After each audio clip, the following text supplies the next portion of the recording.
할렐루야.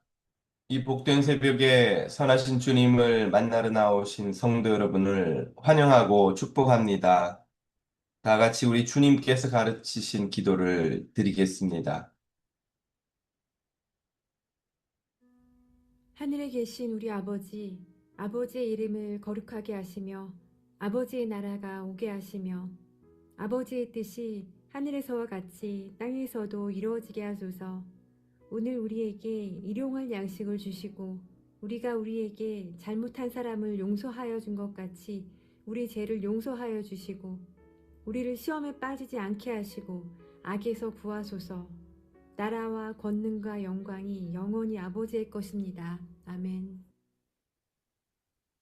오늘도 우리에게 새 하루를 주신 선하신 아버지 하나님, 우리에게 가장 좋은 것을 주시려 고난도 허락하시는 하나님의 사랑과 은혜를 찬양합니다.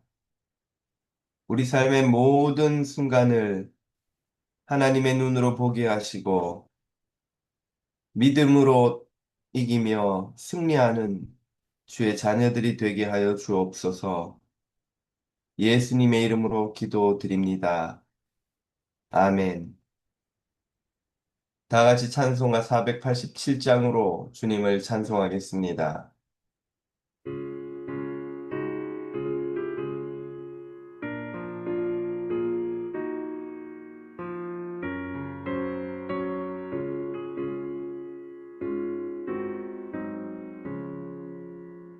어두운 후에 빛이 오며 바람 불 위에 잔잔하고 소나기 후에 햇빛 나며 수고한 후에 쉼이 있네.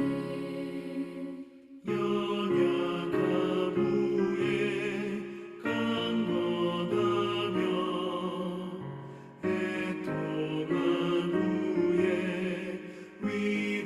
위로받고 눈물 난 후에 웃음 있고 씨 뿌린 후에 주수하네.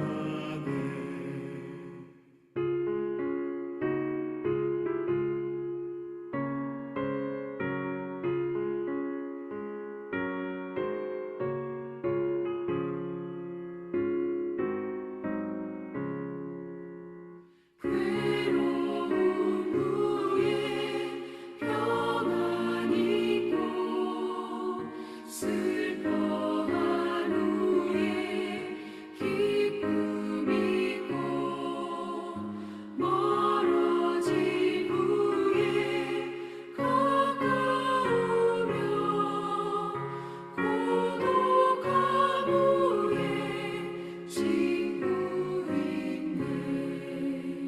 고생한 후에 기쁨 있고 십자가 후에 영광 있고 죽음 온 후에 영생하니 이러한 도가 진리로다.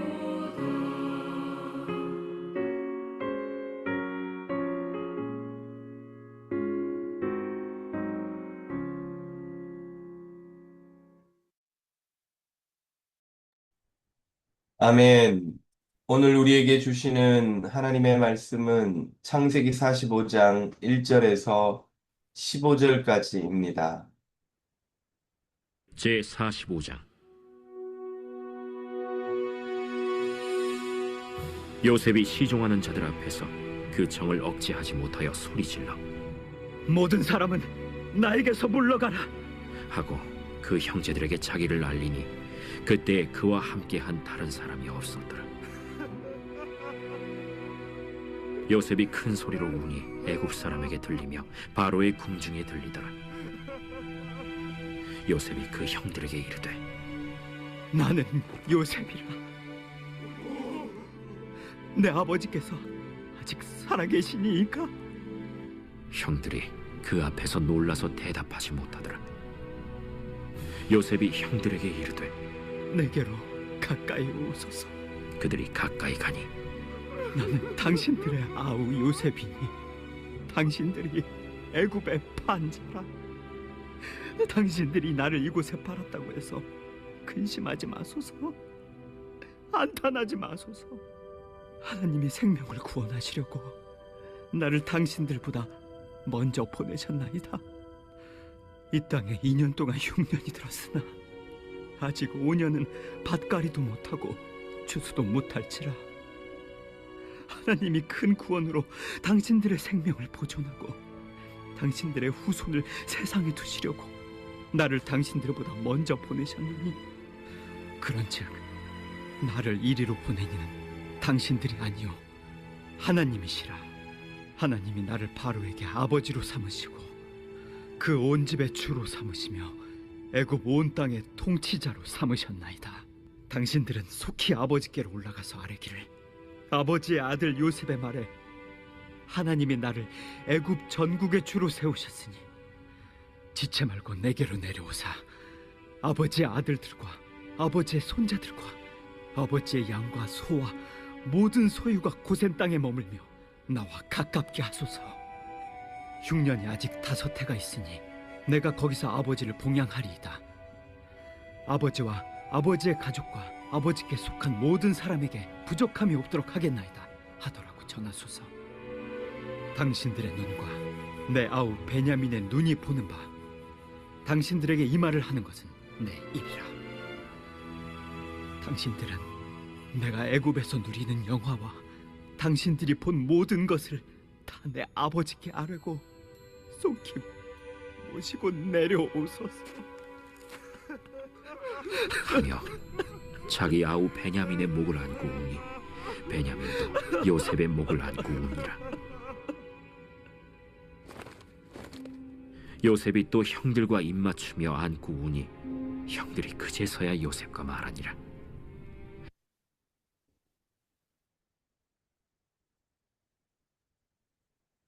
아멘. 오늘 본문은 요셉이 벅차오르는 감정을 주체하지 못해 형들에게 자신의 정체를 드러내는 장면입니다. 그는 자신이 애굽에 팔려온 것을 하나님의 섭리라고 설명하며 형들을 안심시키고 아버지와 가족을 다 모시고 와서 애굽에서 남은 흉년을 견디라고 요청합니다. 이 장면은 고난과 악행을 대하는 성도의 바른 자세를 가르쳐 줍니다. 첫째는 하나님의 섭리 안에서 고난을 해석하는 것입니다.